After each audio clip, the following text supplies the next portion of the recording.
Guys, আশা করি তোমরা খুব ভালো আছো আর আমিও ভালো আছি। তো এখন বাজে হচ্ছে 2:11।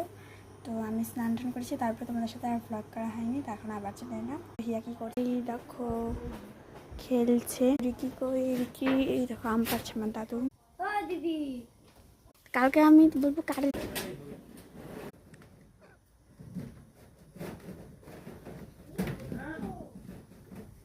এই দেখো অনেকগুলি আম।